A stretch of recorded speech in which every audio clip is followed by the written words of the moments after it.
Tampilan luar boleh sama, tapi untuk urusan internal ini yang menjadi pembeda. Mungkin kalimat tadi tepat untuk menggambarkan laptop Asus VivoBook yang Pichel akan bahas kali ini. Seperti apa detailnya? Let's check it out!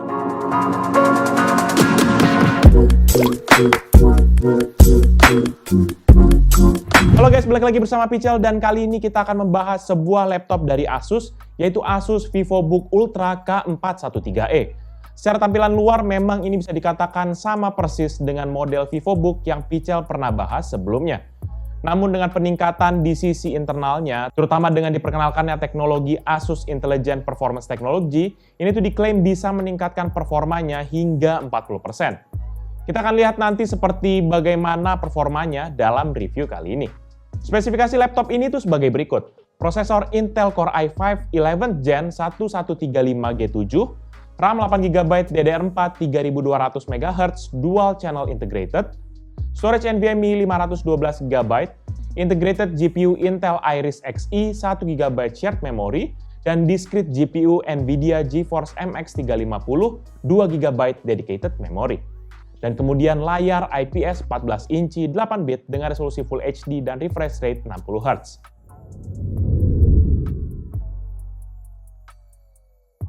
Secara garis besar, tampilan dari Asus VivoBook Ultra K413e ini sangat mirip dengan desain sebelumnya.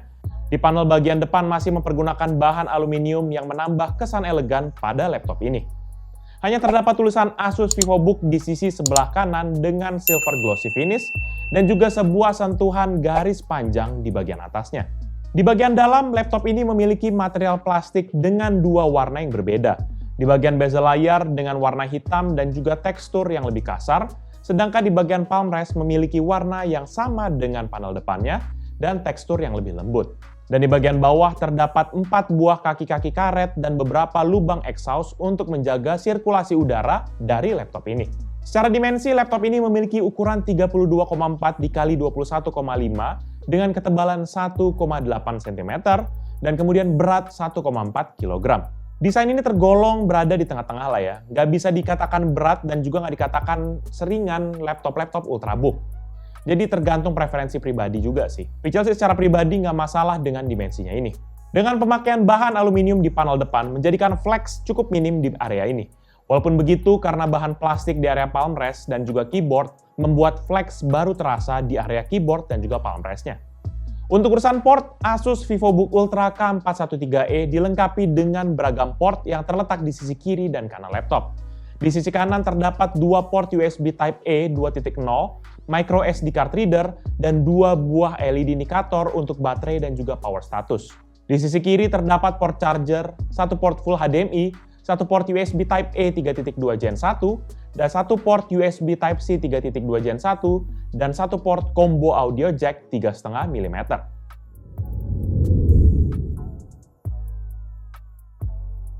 Beralih ke bagian layar, Asus VivoBook Ultra K413e memiliki layar IPS dengan anti-glare yang berukuran 14 inch dengan resolusi Full HD dan refresh rate 60Hz. Jenis panelnya ini adalah BOE07F7 yang memiliki tingkat kecerahan 250 nits dan kontras rasio 1000:1.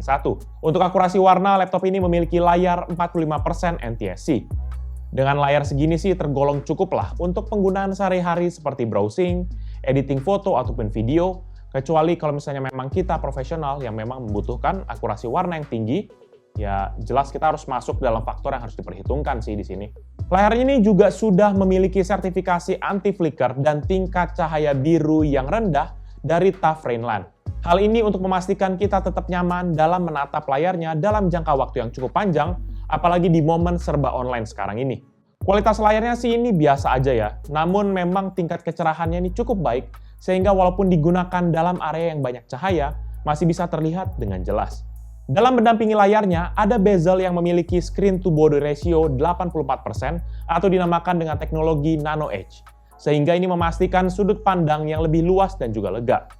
Secara ukuran, bezel kiri dan kanannya ini memiliki ukuran 0,67 cm, bezel atas 1,24 cm, dan bezel bawah 1,57 cm, yang juga ditemani dengan tulisan Asus VivoBook di bagian tengahnya. Dan juga untuk menopang layarnya terdapat engsel yang terfokus di bagian tengah dari laptop ini. Engsel ini sendiri mendukung tingkat kemiringan hingga 137 derajat.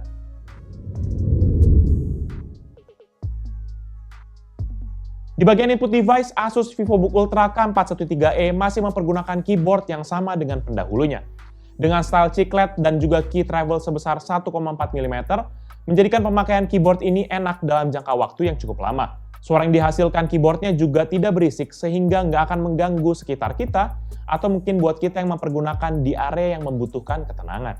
Masih ada juga nih karakteristik outline kuning di tombol enter sebagai pemanis dalam laptop ini. Dan ada juga fitur backlight pun sudah disematkan dalam keyboard ini yang memiliki 3 tingkat kecerahan. Backlight ini sendiri dapat diatur mempergunakan kombinasi tombol Fn plus F7. Untuk touchpad-nya, laptop ini memiliki ukuran 10,5 x 6,2 cm yang berada di bagian bawah yang letaknya sedikit agak menjorok ke bagian kiri. Finishingnya ini lebih licin dibandingkan dengan bodi sekitarnya dan juga tidak terdapat tombol klik kiri dan klik kanan secara fisik yang memang terlihat di touchpad-nya. Touchpad-nya juga dapat dinonaktifkan mempergunakan kombinasi tombol Fn, F6, sehingga nggak mengganggu kita dalam mengetik ataupun kita yang memang lebih nyaman mempergunakan mouse. Di pojok kanan atas touchpad-nya juga terdapat fingerprint sensor yang bisa memudahkan kita sign in ke Windows dengan fitur Windows Hello. Sebenarnya touchpad-nya ini ada varian yang punya number pad. Namun kalau kita dapat yang fungsi number pad, maka kita tidak akan mendapatkan fitur fingerprint di laptopnya. Jadi seperti trade-off nih harus kita lakukan di sini. Kenapa coba Asus nggak buat dua-duanya masuk sekaligus ya? Number pad sama fingerprint. Harga kali ya.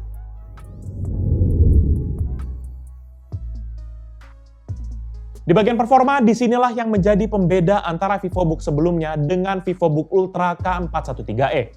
Dengan prosesor Intel Core i5 11 Gen yaitu 1135G7, membuat penyegaran dibandingkan model sebelumnya. Base frekuensi prosesornya sendiri adalah 2,4 GHz dan bisa diturbo max hingga 4,2 GHz. Prosesor ini memiliki 8 inti yang terdiri dari 4 inti fisik dan 4 inti virtual, dan memiliki TDP yang support maksimal 28 Watt. Mungkin sampai di sini beberapa dari kalian banyak yang bertanya, masa cuma beda generasi prosesor doang? Nah, nggak semudah itu Ferguso. Karena rupanya laptop Asus VivoBook Ultra K413E sudah mendukung teknologi terbaru yang diperkenalkan oleh Asus yaitu AIPT, atau kepanjangannya Asus Intelligent Performance Technology. Nih, ada di sini nih bahkan. Jadi AIPT ini adalah mode performa yang bisa diatur secara real-time via aplikasi My Asus ataupun shortcut key Fn dan F. Jadi ada 3 mode yang bisa dipilih nih, yaitu pertama Balance Mode, Whisper Mode, dan juga yang terakhir adalah Performance Mode. Balance Mode ya sama aja seperti mode laptop normal, nggak ada yang spesial di sini. Kalau Whisper Mode, ini untuk mengurangi panas, suara kipas yang berlebih, ataupun untuk menghemat daya baterainya, dengan konsekuensi performa laptop yang akan dibatasi. Mode ini cocok nih buat kita yang mau nonton video seperti Netflix tanpa saingan suaranya dengan kipas laptop ini. Atau buat kita yang memang hanya sekedar pakai kerja untuk office ringan seperti mengetik gitu doang, bisa pakai mode Whisper Mode. Dan yang terakhir adalah mode Performance, di mana dengan teknologi ini diklaim bisa meningkatkan performa laptopnya hingga 40% dalam pengujian Cinebench R20 Multicore. Nah, pas Bichel dengar ini jadi tertarik nih buat coba apakah memang benar AIPT ini bisa meningkatkan performa laptop hanya dengan semudah menekan shortcut key itu doang. Atau ini hanya gimmick marketing doang. Oleh karena itu, kita akan uji performanya mempergunakan serangkaian benchmark seperti biasa, namun Bichel akan tampilkan kedua kondisi, yaitu pertama balance dan yang kedua adalah performance. Kalau untuk Whisper nggak usah lah ya. Yang pertama yaitu Cinebench R20 dan Asus VivoBook Ultra K413E dalam mode balance mendapatkan skor sebesar 1.589 poin. Dan mode performance mendapatkan skor sebesar 2.074 poin.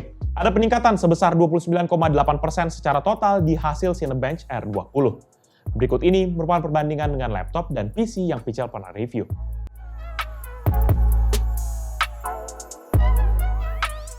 Untuk rendering tes BMW di aplikasi Blender, dalam mode balance, laptop ini dapat menyelesaikan satu frame dalam waktu 12 menit 23 detik. Dan dalam mode performance, laptop ini dapat menyelesaikan satu frame dalam waktu 8 menit 16 detik. Ada peningkatan sebesar 33,3% secara total di hasil rendering Blender. Berikut ini merupakan perbandingan dengan laptop dan PC yang Bichel pernah review.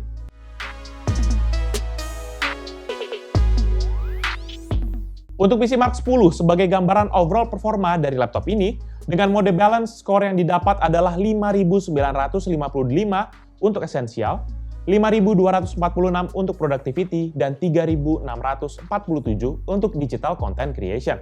Secara rata-rata laptop ini mendapatkan skor 3.475.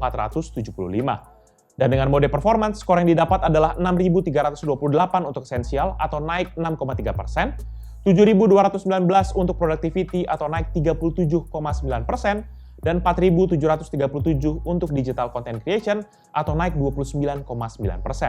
Secara rata-rata dengan mode performance ini mendapatkan skor 4.304 atau naik sebesar 23,9%. Berikut ini merupakan perbandingan dengan laptop dan PC yang Pichel pernah review.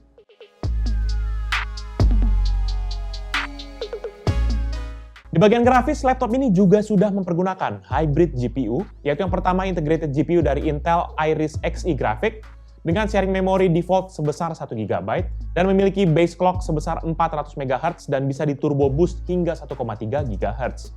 Dan ada juga discrete GPU dari Nvidia, yaitu Nvidia GeForce MX 350 dengan dedicated memory sebesar 2 GB yang memiliki base clock sebesar 1,35 GHz dan bisa diboost hingga ke 1,47 GHz. Untuk melihat performa GPU Nvidia-nya, kita akan jalankan 3D Mark Time Spy dan hasilnya untuk CPU mendapatkan skor 2.612 dan GPU-nya 1.158, sehingga secara rata-rata mendapatkan skor 1.263. Ketika mempergunakan mode performance di IPT, maka CPU skornya ini 2.947 atau naik 12,8%, GPU skornya 1.323 atau naik 14,2%. Sehingga secara rata-rata mendapatkan skor 1.442 atau naik 14,2%. Berikut ini merupakan perbandingan dengan laptop dan PC yang Pichel pernah review.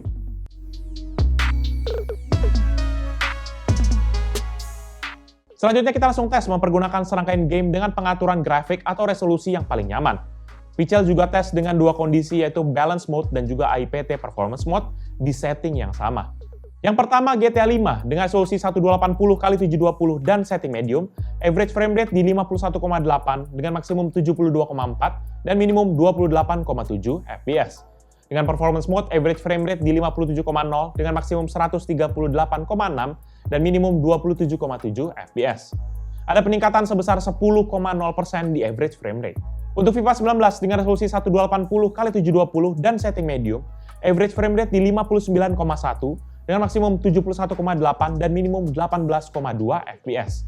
Dengan performance mode, average frame rate di 49,1 dengan maksimum 82,0 dan minimum 17,9 fps. Di sini malahan terjadi penurunan sebesar 16,9% di average frame rate-nya. Untuk game PUBG Lite dengan resolusi native dan juga setting low, average frame rate di 43,6 dengan maksimum 74,9 dan minimum 0,2 fps. Dengan performance mode, average frame rate di 60,4 dengan maksimum 86,1 dan minimum 15,2 fps.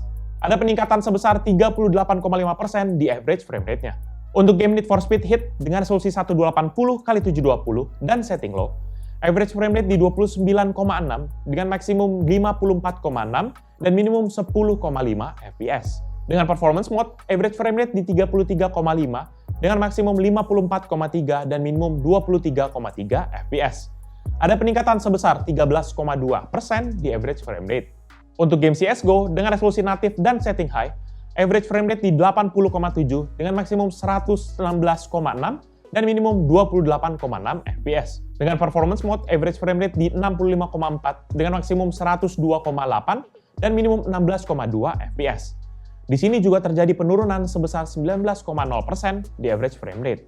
Untuk game Valorant dengan resolusi native dan setting low, average frame rate di 109,0 dengan maksimum 205,6 dan minimum 57,6 fps. Dengan performance mode, average frame rate di 114,2 dengan maksimum 149,8 dan minimum 82,4 fps. Ada peningkatan sebesar 4,8% di average frame rate. Untuk game Pro Evolution Soccer 2021 dengan resolusi 1280x720 dan setting low, average frame rate di 46,9 dengan maksimum 89,9 dan minimum 22,8 fps. Dengan performance mode, average frame rate di 81,1 dengan maksimum 121,9 dan minimum 15,8 fps. Ada peningkatan sebesar 72,9% di average frame rate. Untuk game The Sims 4 dengan resolusi native dan juga setting medium, average frame rate di 59,8 dengan maksimum 102,6 dan minimum 1,8 fps. Dengan performance mode, average frame rate di 66,7 dengan maksimum 119,7 dan minimum 1,2 fps. Ada peningkatan sebesar 11,5% di average frame rate-nya. Untuk game Dota 2 dengan resolusi 1280x720 dan setting very high, average frame rate di 47,5 dengan maksimum 89,6 dan minimum 19,2 fps. Dengan performance mode, average frame rate di 54,8 dengan maksimum 67,7 dan minimum 38,1 fps. Ada peningkatan sebesar 15,4% di average frame rate. Game terakhir yaitu Genshin Impact dengan resolusi native dan setting lowest 60 fps. Average frame rate di 55,0 dengan maksimum 60,0 dan minimum 32,9 fps. Dengan performance mode, average frame rate di 60,0 dengan maksimum 60,9 dan minimum 51,2 fps.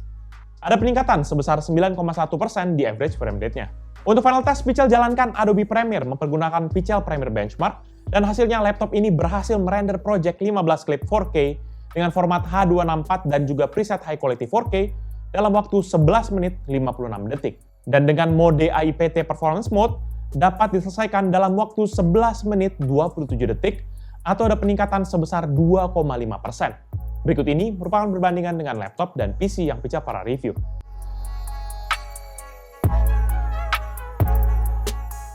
Hasil performa dari Asus VivoBook Ultra K413e ini bisa dibilang menarik sekaligus membahagiakan dari segi pengguna. Hasil pengujiannya secara standar aja sudah cukup untuk mengimbangi kebutuhan computing kita, terutama pada saat seperti ini. Untuk sekedar kerja di Microsoft Office, browsing, nonton film, dan juga gaming menjadikan laptop ini all-rounder buat kita yang cari laptop serba bisa. Ditambah lagi dengan adanya teknologi AIPT atau Asus Intelligent Performance Technology yang memaksimalkan performa yang ada di laptop ini hanya dengan sebatas shortcut key saja. Dari hasil benchmark dan juga gaming test tadi bisa dilihat hampir semua tes terdapat peningkatan yang memang bervariasi, walaupun memang ada 2 game test tadi ya yang memang malahan drop frame rate-nya. Tapi hasil awalnya sih cukup bikin semangat. Di tes benchmark naik nih mulai dari 2,5% hingga ke 33,3%, dan di tes gaming mulai naik dari 4,8% hingga 72,9%. Memang ini modenya seperti overclock yang mudah ya bagi end user, sehingga kita bisa mendapatkan hasil yang paling maksimal dari spesifikasi laptop yang kita beli ini. Cuma sayang aja, dengan hasil yang bagus ini nggak ada informasi secara eksplisit di bagian dalam dari laptopnya. Minimal dikasih highlight gitu kayak di tombol shortcut-nya gitu ya, biar orang-orang bisa tahu ada teknologi ini di laptop Asus VivoBook Ultra K413e. Untuk urusan temperatur, laptop ini memiliki ventilasi yang terfokus pada exhaust ke arah bezel layarnya. Ada juga satu kipas yang berfungsi memastikan sirkulasi udara dalam laptop ini. Dalam pengujian di suhu ruangan 26 derajat Celcius dan dalam keadaan idle, CPU laptop ini rata-rata mempergunakan daya sekitar 1,8 watt dengan CPU usage berada di 1,4% dan berada di temperatur 39 hingga 41 derajat Celcius. Frekuensinya sendiri ini mayoritas berada di 1,3 hingga 1,4 GHz dengan sesekali ada spike ke maksimalnya 4,2 GHz. Kemudian kita coba stress test dengan Aidan 4 dan frekuensinya ini sempat menyentuh angka 4,4 GHz yang lewat dari spesifikasi maksimalnya, walaupun memang hanya kurang dari sedetik sih. Suhunya juga menyentuh peak 95 derajat Celcius dan TDP-nya tuh di 31,9 watt. Setelah itu mulai terjadi thermal throttling dan suhunya ini turun bertahap ke level 64 hingga 66 derajat Celcius akibat dari penurunan frekuensinya ke 1,8 hingga 2,0 GHz. Dan juga powernya ini turun ke level 14,8 hingga 15,1 watt. Nah, dengan AIPT Performance Mode, di saat idle CPU laptop ini tuh rata-rata mempergunakan daya lebih tinggi, yaitu di sekitar 2 hingga 3 watt, dengan CPU usage 0,8% hingga 1,4%. Dan ini berada di temperatur 40 hingga 42 derajat Celcius. Frekuensinya sendiri mayoritas berada di 1,2 hingga 1,4 GHz, dan juga sesekali ada spike ke maksimal 4,2 GHz. Di saat stress test, frekuensinya langsung naik ke 4,2 GHz dan nggak tercatat nih sampai ke 4,4 GHz. Suhunya juga menyentuh hingga 99 derajat Celcius dan powernya berada di rentang 31,9 watt. Setelah itu terjadi juga thermal throttling sehingga frekuensinya turun ke level 2,5 hingga 3,3 GHz dengan power di rentang 19 hingga 29 watt. Suhunya pun di-maintain di level 70-an hingga ke 90 derajat Celcius. Walaupun memang masih terlihat throttling, namun secara rata-rata power yang dihasilkan laptop ini tuh berhasil di-maintain di level yang lebih tinggi. Inilah yang menyebabkan beberapa hasil dari pengujian mendapatkan skor yang memang terjadi peningkatan gitu ya. Karena suhu bisa di-maintain di lebih tinggi untuk memprioritaskan kepada frekuensi prosesor yang juga lebih tinggi.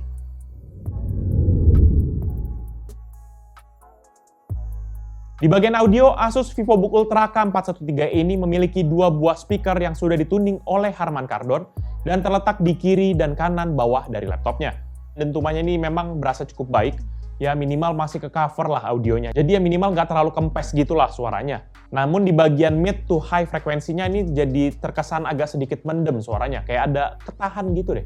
Kita coba tes di volume maksimal dan speaker internalnya ini dapat menghasilkan suara rata-rata di 80,9 desibel dan maksimal 87,4 desibel. Berikut ini merupakan contoh hasil audio dari Asus VivoBook Ultra K413E.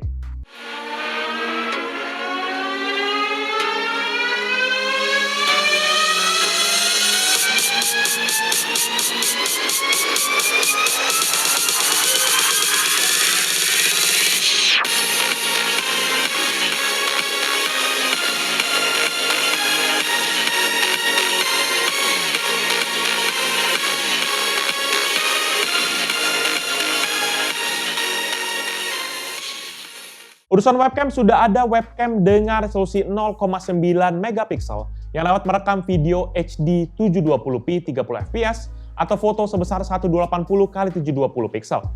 Terdapat juga nih sebuah LED indikator berwarna putih di sisi kiri dari webcamnya. Berikut ini merupakan contoh hasil video dari webcam Asus VivoBook Ultra K413E. Jadi ini dia merupakan hasil video dari webcam laptop Asus VivoBook Ultra 14K413E. Ini dalam resolusi 720p 30 fps dan secara kualitas gambar cukup tajam walaupun memang terlihat noise di sekeliling dari videonya, padahal ini cukup banyak pencahayaan dari atas, dari sebelah kiri sini juga. Namun ini ada yang terlalu overbright nih di dekat muka sini. Tapi untuk webcam dan zoom harusnya nggak masalah lah ya. Dan ada juga nih dua mikrofon di sebelah kiri dan kanan kamera. Ya, paling itu aja. Untuk sisi konektivitas, laptop ini juga sudah dilengkapi dengan Wi-Fi chip dari Intel yaitu AX201 dengan kombinasi Wi-Fi 6 802.11ax dan juga Bluetooth 5.0.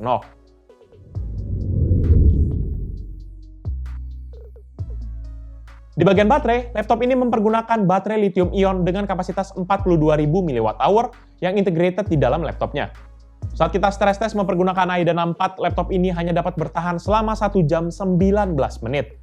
Dan saat kita pergunakan secara normal dengan medium brightness dan juga mode balance, maka bisa bertahan sekitar 4 hingga 5 jam. Kalau mempergunakan whisper mode dan juga minimum brightness, maka bisa bertahan nih lebih dari 6 jam, tergantung yang kita kerjakan juga. Untuk pengisian baterainya, bisa mempergunakan charger bawaannya yaitu dengan spesifikasi 19 volt 3,42 ampere dengan total daya 65 watt. Dan dari hasil pengetesan Pichel, baterai laptop ini bisa terisi penuh dari 0 hingga 100% dalam waktu 1 jam 11 menit dalam keadaan tidak digunakan.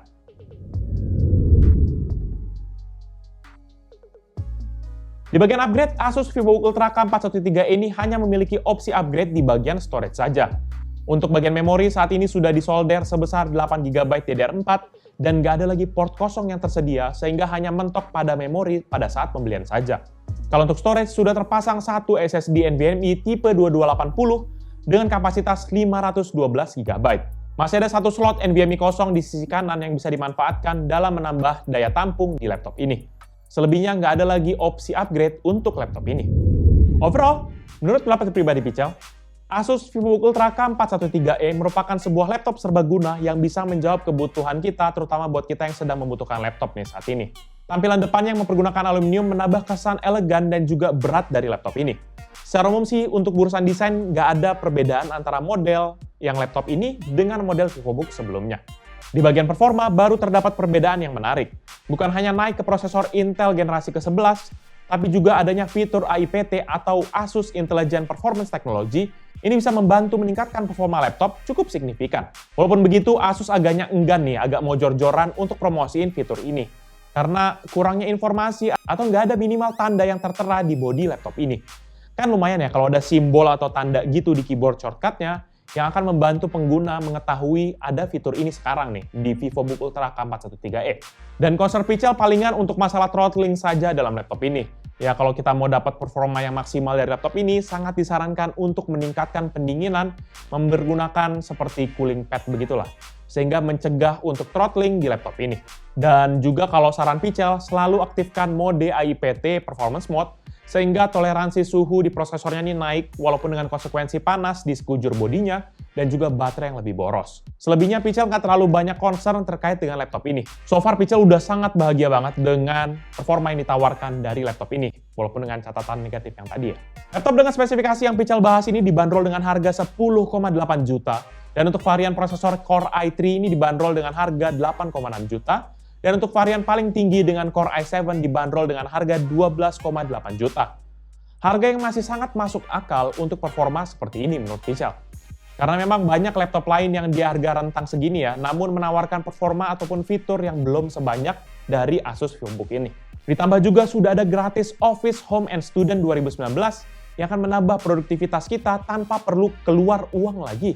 Jadi paling itu aja review dari Pichel kali ini terkait dengan laptop Asus VivoBook Ultra K413e. Buat kalian berminat dengan produk ini atau mau cek produknya, bisa cek di description yang Pichel akan cantumkan di bawah ini. Dan buat kalian sudah menonton dan juga suka kan video ini, pastikan kalian hit like dan juga kalian share kepada teman-teman kalian. Tapi kalau kalian nggak suka, kalian bisa langsung dislike aja video ini. Kalian juga bisa pertimbangkan untuk subscribe agar bisa mendapatkan informasi mengenai video-video dari Pichel berikutnya. Dan bisa juga kunjungi sosial media kita yaitu Facebook, Twitter, Instagram, TikTok, dan website kita yaitu pichelmediagroup.com. Jadi itu dia video dari Pichel kali ini. Thank you guys for watching. I'll see you in the next video. Bye-bye. Nggak gimmick toh, kirain gimmick. Sampai segede gini. Coba dari dalamnya ya.